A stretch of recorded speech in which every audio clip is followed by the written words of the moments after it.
Bismillahirrahmanirrahim and Assalamu alaikum. Welcome to all students in online mathematics class. 12th standard की एक और class के साथ लेक्चर नंबर 6 और चैप्टर नंबर 1 के एक नए टॉपिक के साथ मैं अरसलान वहीद। स्टूडेंट एक्सरसाइज 1.1 हमारी जो है वो चल रही है, 4.1 लिख दिया मैंने। एक्सरसाइज 1.1 जो है हमारी चल रही है, जिसके अंदर हमारा टॉपिक जो लास्ट लेक्चर में हमने डिस्कस किया था, domain of the function.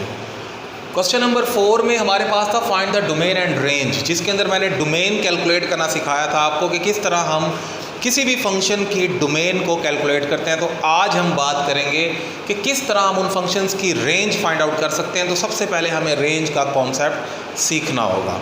Student, range का कॉन्सेप्ट सीखने के लिए मैं आपको रिकॉल करवा दूं फंक्शन की डेफिनेशन। फंक्शन को हमने कहा था a mathematical tool which takes input after processing it it produces some output. Machine कहा था हमने फंक्शन को, एक मैथमेटिकल मशीन जो एक इनपुट लेती है अपने अंदर, प्रोसेस करती है और आउटपुट प्रोड्यूस करती है। इस इनपुट का नाम हमने क्या रखा था? हमने कहा था this is the domain of the function. और ये किस तरह कैलकुलेट होती है फंक्शंस की, वो हम लास्ट लेक्चर में बात कर चुके हैं। और ये जो आउटपुट है ये हमारे पास रेंज होती है। और आज हम बात करेंगे how to find the range of different functions की रेंज किस तरह कैलकुलेट हो। रेंज बेसिकली वो आउटपुट है, जो किसी भी फंक्शन की सेलेक्टेड डोमेन के नतीजे में जो नंबर्स फंक्शन की आउटपुट में प्रोड्यूस होंगे, वो नंबर्स, वो हमारे पास जो सेट बनेगा वो क्या कहलाता है? रेंज। अब ये जो रेंज है ये हर फंक्शन की मुख्तलिफ हो सकती है। डोमेन के सिलेक्ट होने के बाद हम रेंज पे बात करेंगे। तो मैं आपके सामने डिफरेंट फंक्शंस लिखूंगा और उनकी रेंज पे बात करूँगा। पार्ट नंबर 1, क्वेश्चन नंबर 4 का पार्ट नंबर 1, जिसके अंदर पहला फंक्शन है g of x = 2x - 5। इसकी रेंज पे आज मैं बात करूंगा। इसकी डोमेन अगर मैं आपको रिकॉल करवाऊं तो डोमेन हमने इसकी क्या कैलकुलेट की थी? हमने कहा था set of all real numbers. यानी इस पूरी रियल लाइन में, ये एक रियल लाइन आपके सामने ड्रॉ कर रहा हूँ, 1 2 3 and up to positive infinity, -1 -2 and up to -3 and up to negative infinity. इस पूरी रियल लाइन में कोई भी नंबर ऐसा नहीं था जो कि इसके अंदर पुट करने से दो तरह के प्रॉब्लम्स पैदा करता। वो प्रॉब्लम्स ये थे कि फंक्शन को अनडिफाइन करता, ये मैं आपको डोमेन के बारे में रिकॉल करवा रहा हूँ, अनडिफाइन करता या फंक्शन को कॉम्प्लेक्स करता। क्योंकि जो नंबर्स इस रियल लाइन में से, जो नंबर्स इस फंक्शन के अंदर पुट करने पे इसको अनडिफाइन और कॉम्प्लेक्स करते, वो नंबर्स हम डोमेन में से आउट कर देते, निकाल देते। तो इसकी जो डोमेन सेलेक्ट हुई थी वो थे पूरे के पूरे real numbers, set of all real numbers. अच्छा जी, आज मैं बात करूंगा इसकी रेंज फाइंड आउट करने की, range of g of x। अब रेंज निकालने का तरीका ये है कि आपने अपनी सिलेक्टेड डोमेन देखनी है। अब डोमेन चूँकि पूरे रियल नंबर्स हैं, उसके बाद आपने अब ये चेक करना है कि क्या इस फंक्शन के अंदर पॉजिटिव नंबर्स जनरेट हो सकते हैं, क्या इस फंक्शन के अंदर नेगेटिव नंबर्स भी जनरेट हो सकते हैं, क्या इस नंबर के अंदर ज़ीरो भी जनरेट हो सकता है। ये सारा का सारा कुछ आपने चेक करना है। अब देखिए रियल लाइन आपके सामने है। अगर मैं इसके अंदर 2 × x की जगह 1 पुट करता हूँ, 2 × 1 2 -5 -3 नेगेटिव नंबर जनरेट हो रहा है। 2 पुट करने पे 2 2 4 -5 -1 आ रहा है, 2 3 6 पुट करने पे हमारे पास जो है वो 1 बन रहा है, 3 पुट करने पे 1 बन रहा है। इसी तरह अगर मैं पॉजिटिव नंबर आगे पुट करता जाऊं तो आंसर कोई ना कोई पॉजिटिव नंबर आना शुरू हो जाएगा और वो बढ़ता जाएगा, कहीं स्टॉप नहीं होगा। ना मैं इनपुट में कहीं स्टॉप कर सकता हूं, ना वो आउटपुट में कोई स्टॉप लगा रहा है। उसके बाद फिर जब मैं नेगेटिव नंबर्स की तरफ देखूंगा, क्या नेगेटिव नंबर्स की तरफ -1 पुट करने पे क्या आंसर आएगा? नेगेटिव आएगा। -2 पुट करने पे भी आंसर नेगेटिव आएगा, क्योंकि ये भी नेगेटिव, ये भी नेगेटिव। इसी तरह आप कोई भी नेगेटिव नंबर पुट करते जाएं, आंसर में कोई ना कोई नेगेटिव नंबर जनरेट होता रहेगा। इसका मतलब ये हुआ कि इसके अंदर पॉजिटिव नंबर्स पुट करने पे पॉजिटिव आंसर्स आ रहे हैं, नेगेटिव साइड पे पुट करने से आंसर्स नेगेटिव आ रहे हैं। नो डाउट एक दो पॉजिटिव नंबर पुट करने पे आंसर पॉजिटिव नेगेटिव आ रहा है, लेकिन हमारा कंसर्न यहाँ पर ये है कि क्या तमाम नंबर एक ही डायरेक्शन में तो आंसर नहीं चल रहा, यानी क्या सिर्फ और सिर्फ पॉजिटिव की तरफ या सिर्फ और सिर्फ नेगेटिव की तरफ तो नहीं आ रहा। हमने सिर्फ ये जजमेंट करनी है। तो आंसर में पॉजिटिव नंबर्स भी जनरेट हो रहे हैं, आंसर में नेगेटिव नंबर्स भी जनरेट हो रहे हैं, और आंसर में जीरो भी जनरेट होगा। जीरो किस तरह जनरेट होगा? अगर मैं इसके अंदर सपोज कर लें g ऑफ 5/2 पुट कर दूं, g ऑफ 5/2, तो ये बनेगा 2 × 5/2 -5, ये 2 से 2 कैंसिल, 5 से 5 cancel, answer is 0।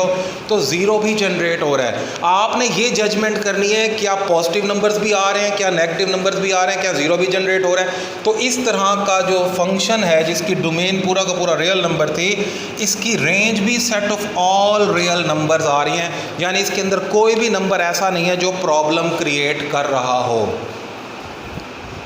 Ji student, part number 2 मैंने आपके सामने लिखा है, क्वेश्चन नंबर 4 का पार्ट नंबर 2, जिसकी डोमेन पे हम डिटेल से बात कर चुके हैं कि इस तरह के फंक्शंस की डोमेन क्या थी। जो आंसर डोमेन में हमारे पास निकला था वो आंसर मैं आपके सामने लिख देता हूँ, ताकि उस सेलेक्टेड डोमेन के देखते हुए ही हम इसकी जो है वो रेंज फाइंड आउट करें।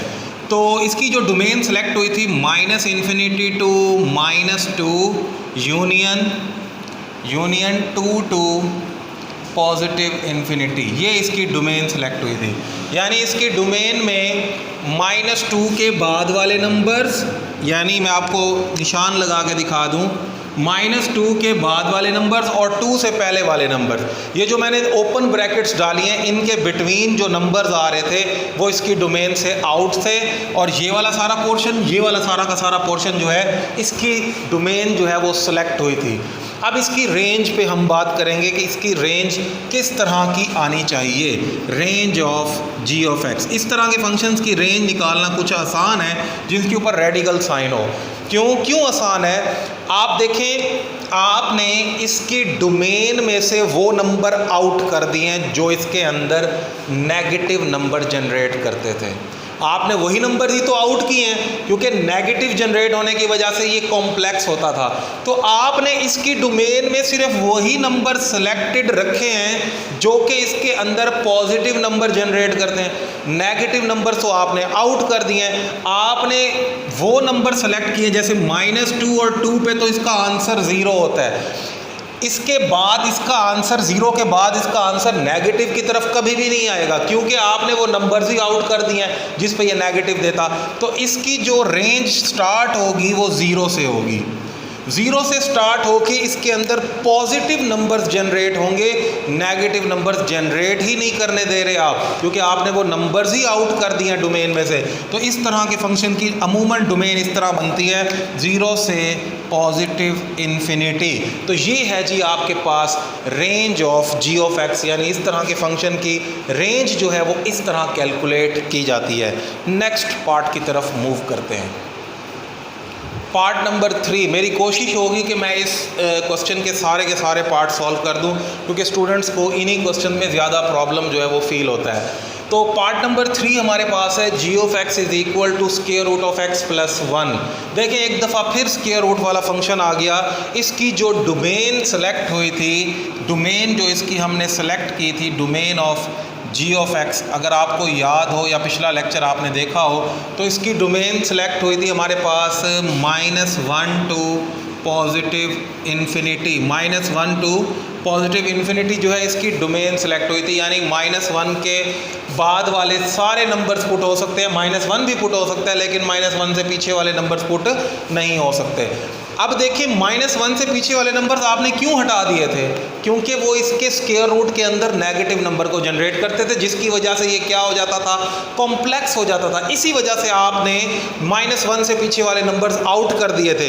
तो रेंज लिखने में फिर क्या प्रॉब्लम है, जब हमें ये पता है कि इसके अंदर वो नंबर्स पुट ही नहीं होंगे जो इसके अंदर नेगेटिव नंबर जनरेट करें। इसके अंदर जो सबसे पहला नंबर पुट हो रहा है वो -1 है। -1 पुट करने पे रेंज का जो पहला नंबर आंसर आता है वो 0 आता है। उसके बाद पॉजिटिव नंबर पुट कर रहे हैं, देखिए क्योंकि आप पॉजिटिव की तरफ जा रहे हैं तो पॉजिटिव नंबर पुट करने पे पॉजिटिव आंसर आएगा। तो 0 से पॉजिटिव इन्फिनिटी, इसकी रेंज भी वही बनेगी जो कि पिछली फंक्शन की बनी थी, 0 से पॉजिटिव इन्फिनिटी। तो नेक्स्ट क्वेश्चन की तरफ जो है वो मैं मूव करता हूँ। Student part number 4, g of x is equal to x minus 3 mod, g of x is equal to x minus 3 mod।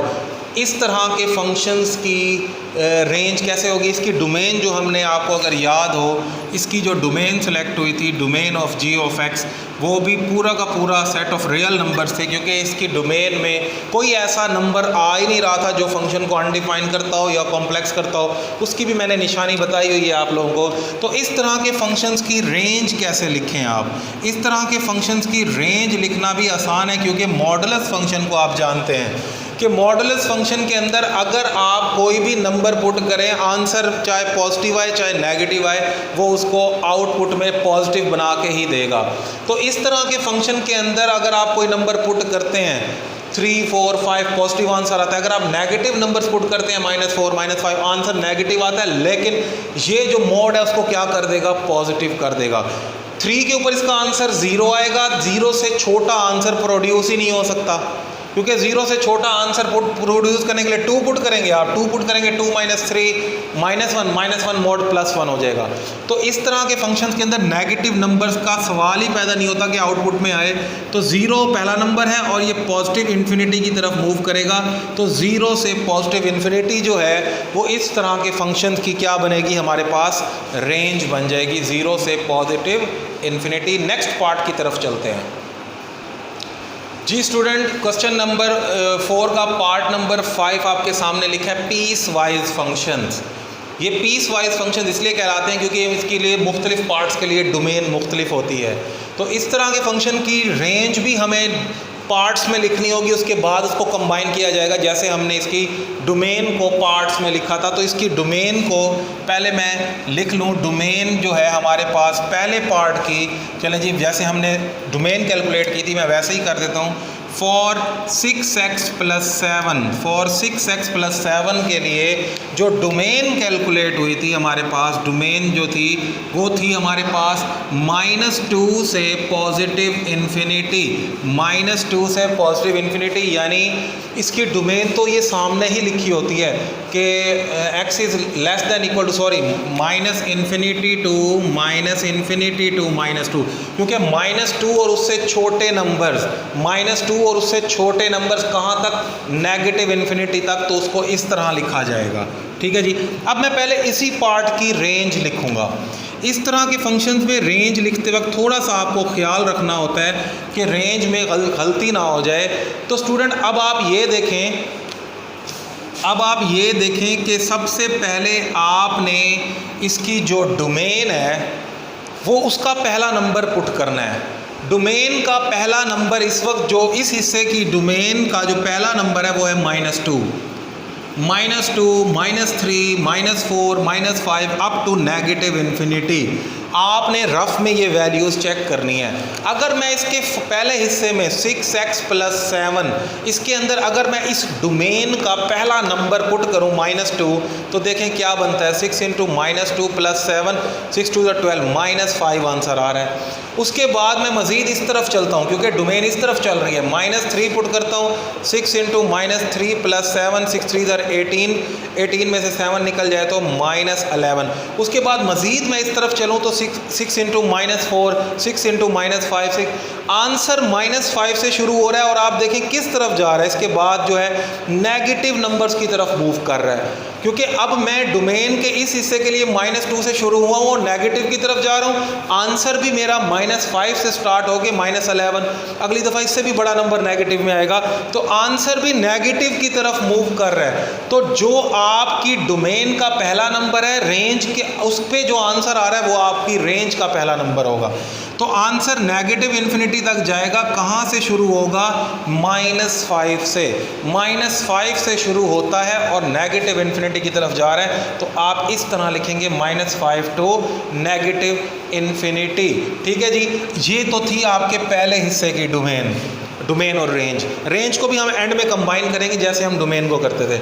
अब मैं इसके दूसरे हिस्से की डोमेन रेंज लिखने लगा हूँ। फॉर 4 - 3x, 4 - 3x, इसके लिए जो डोमेन सेलेक्टेड है वो आपके सामने लिखी हुई है कि इसकी जो डोमेन है वो है -2 से पॉजिटिव इन्फिनिटी, क्योंकि -2 से ग्रेटर नंबर्स, -2 से पॉजिटिव इन्फिनिटी, -2 भी शामिल नहीं है इसलिए ओपन ब्रैकेट डाल दी, क्योंकि अगर -2 शामिल, -2 तो इस वाले हिस्से में शामिल था, यहाँ इक्वालिटी का साइन नहीं है, इसका मतलब -2 इसमें शामिल नहीं है।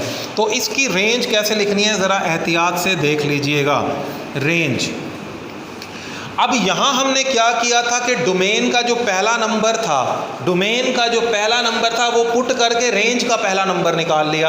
अब ये देखें कि यहाँ हम डोमेन का पहला नंबर किसको समझें, क्योंकि यहाँ तो डोमेन का पहला नंबर हमें पता ही नहीं है। -2 से ग्रेटर, अब -2 के बाद डायरेक्ट -1 पे तो नहीं जा सकते, दरमियान में कितने इन्फिनिट नंबर्स पड़े हैं, -1.9, 1.8, 1.7। तो इसकी रेंज कैसे सेलेक्ट होगी उसका तरीका भी देख लें। आप इसी फंक्शन के अंदर इसको पहला नंबर कंसीडर करके वैल्यू पुट कर दें। 4 - 3 × -2, आंसर देखें क्या आता है। 3 2 are 6, 10 आंसर आ जाएगा +10। आपने इसको पहला नंबर कंसीडर किया, जो आंसर आया वो 10 आया। उसके बाद अगर आप पॉजिटिव नंबर्स की तरफ चलते हैं, -1 पुट करते हैं, 4 - 3 × -1, तो ये आंसर बनेगा 7। फिर अगर आप 0 पुट करते हैं तो 4 - 3 1 आ जाएगा। फिर आप 1 पुट करते हैं तो 4 - 3 4 × 4 आंसर आएगा। फिर अगर आप इसके अंदर 1 पुट करते हैं तो आंसर जो है 4 - 3 × 1 3 1 आ जाएगा। फिर आप अगर 2 पुट करते हैं तो आंसर आएगा -2। अब देखें आंसर छोटा हो रहा है और किसकी तरफ जा रहा है, नेगेटिव की तरफ, नेगेटिव इन्फिनिटी की तरफ। आंसर स्टार्ट हुआ 10 से और किसकी तरफ जा रहा है, नेगेटिव इन्फिनिटी की तरफ। तो मैं इसको इस तरह लिखूंगा कि नेगेटिव इन्फिनिटी की तरफ गया, कहाँ से शुरू हुआ, -10 से। अब स्टूडेंट कहते हैं सर -10 से कैसे स्टार्ट ले सकते हैं, क्योंकि जो आपका -10 आंसर आया है वो तो -2 पे आया है और -2 तो आपकी डोमेन का हिस्सा ही नहीं है। देखिए ये मेरी डोमेन का हिस्सा नहीं है, लेकिन मैंने इसको पुट किया, आंसर आया -10। तो अब मैंने जो रेंज लिखी है उसमें -10 पे ओपन ब्रैकेट डाल दी। इसका मतलब अगर ये मेरी डोमेन का हिस्सा नहीं बन रहा तो उस पर जो आंसर आ रहा है वो भी मेरी रेंज का हिस्सा नहीं बन रहा। -10 से छोटे नंबर्स, -10 से छोटे नंबर्स जो हैं वो इसकी तरफ जाएंगे, तो इसके अलावा -10 खुद इसकी डोमेन में शामिल नहीं है। तो स्टूडेंट आपने देखा कि किस तरह जो है हमने इस तरह के फंक्शन की डोमेन को हमने जो है फाइंड आउट किया। तो अब जो है मैं इसके अंदर इसको दोनों को कंबाइन कर दूंगा। डोमेन चूँकि पहले मैं लिख चुका हूँ तो अब मैं सिर्फ और सिर्फ रेंज जो है वो लिखने लगा हूँ। रेंज जो है वो रेंज ऑफ g(x) वो क्या बनती है, रेंज ऑफ g(x) बनती है, आप इन दोनों के दरमियान यूनियन डाल दें, यानी -∞ to -5 यूनियन, बल्कि -5 पे क्लोज ब्रैकेट है, यूनियन -∞ to -10। ये है जी आपके इस पार्ट की रेंज। आप अच्छी तरह देख लें कि हमने कैसे कैलकुलेट किया है। तो स्टूडेंट अगर इसको मज़ीद आगे सॉल्व किया जाए तो इसकी जो यूनियन लें तो उससे -∞ to +∞ पूरा का पूरा जो है वो रियल लाइन ही बनती है। लेकिन हमने इसको अलग अलग इसलिए मेंशन किया क्योंकि हमने अलग अलग दोनों को कैलकुलेट किया। अब ज़रूरी नहीं है कि आप इसका यूनियन लेके दिखा दें, आप यहीं तक छोड़ दें, आपका आंसर जो है वो करेक्ट कंसिडर होगा। नेक्स्ट पार्ट की तरफ चलते हैं जी स्टूडेंट। लास्ट पार्ट नंबर 8 मैंने लिया है। 2 पार्ट्स मैंने आप लोगों के लिए छोड़े हैं, उसको आप घर पे ट्राई करेंगे, वो सिमिलर हैं, कोई प्रॉब्लम नहीं होगा। कि जो पार्ट नंबर 6 है वो 5th से सिमिलर है और जो पार्ट नंबर 7 है वो इससे सिमिलर है, तो आप ट्राई कर सकते हैं। तो स्टूडेंट यहाँ पर देखें कि ये हमारे पास अब एक रैशनल फंक्शन आ गया जिसके डिनोमिनेटर में भी कोई वेरिएबल है, यानी अनडिफाइंड होने के चांसेस भी किसी नंबर पे होते हैं और वो नंबर 4 है। तो इस तरह के फंक्शन की जो डोमेन हमने सेलेक्ट की थी, डोमेन ऑफ g(x), वो तो हमारे सामने ही लिखी हुई होती है। मैंने बताया था कि इस तरह के फंक्शन की डोमेन लिखना इंतहाई आसान है कि तमाम रियल नंबर में से एक नंबर ऐसा है जो इसकी डोमेन में सूट नहीं करता। वो नंबर है 4, क्योंकि 4 अगर इसके अंदर पुट कर दिया जाए डिनोमिनेटर में 0 बनता है और समथिंग बाय 0 अनडिफाइंड हो जाती है वैल्यू। इसके अलावा ये फंक्शन किसी भी नंबर पे अनडिफाइंड वैल्यू प्रोड्यूस नहीं करता। इसलिए इसकी जो डोमेन हमने सेलेक्ट की थी, domain of g of x, वो था set of all real numbers except 4। आप वर्ड्स में भी लिख सकते हैं set of all real numbers except 4, और इस तरह भी मैंने आपको बताया था कि आप लिख सकते हैं कि set of real numbers minus कर दें उसमें से 4 को। तो ये थी इसकी डोमेन। अब इस तरह के फंक्शंस की रेंज कैसे निकालनी है उसका भी तरीका ज़रा समझ लें। इस तरह के फंक्शंस की रेंज थोड़ा टेक्निकल वे में निकालनी होती है। उसका तरीका ये है कि आपने सबसे पहले इस फंक्शन को अलजब्रिकली सॉल्व करना है। अलजब्रिकली सॉल्व करने का मतलब ये है कि ऊपर है x² - 16, नीचे है x - 4। अगर मैं इसको ऊपर फैक्टराइज करूं तो बनता है x + 4 into x - 4 over x - 4। अब x - 4 से x - 4 कैंसिल और हमारा जो फाइनल आंसर है वो है x + 4। क्योंकि इस तरह के फंक्शन में डायरेक्टली देखना कि इसमें पॉजिटिव नंबर जनरेट हो रहे हैं, नेगेटिव हो रहे हैं, या कौन सा नंबर है जो इस फंक्शन के आउटपुट में नहीं आ सकता, डायरेक्टली देखना मुश्किल है। उसका तरीका ये है। अच्छा, इसको अलजब्रिकली मैंने सॉल्व किया तो मेरे पास जो एक्सप्रेशन बना वो बना x + 4। अब इस अलजब्रिकली सॉल्यूशन के बाद इस फंक्शन के अंदर आपने वो नंबर पुट करना है जो इसकी डोमेन का हिस्सा नहीं है। इसकी डोमेन का हिस्सा है 4, जो इसकी डोमेन का हिस्सा नहीं है वो इसके अंदर पुट करें। अगर मैं इसके अंदर 4 पुट करूं तो 4 + 4 क्या बनता है? 8 बनता है। वो पार्ट जो इसकी डोमेन का हिस्सा नहीं है, अलजब्रिकली सॉल्व करने के बाद फंक्शन में पुट करने से जो आंसर आएगा वो इसकी रेंज का हिस्सा नहीं होगा।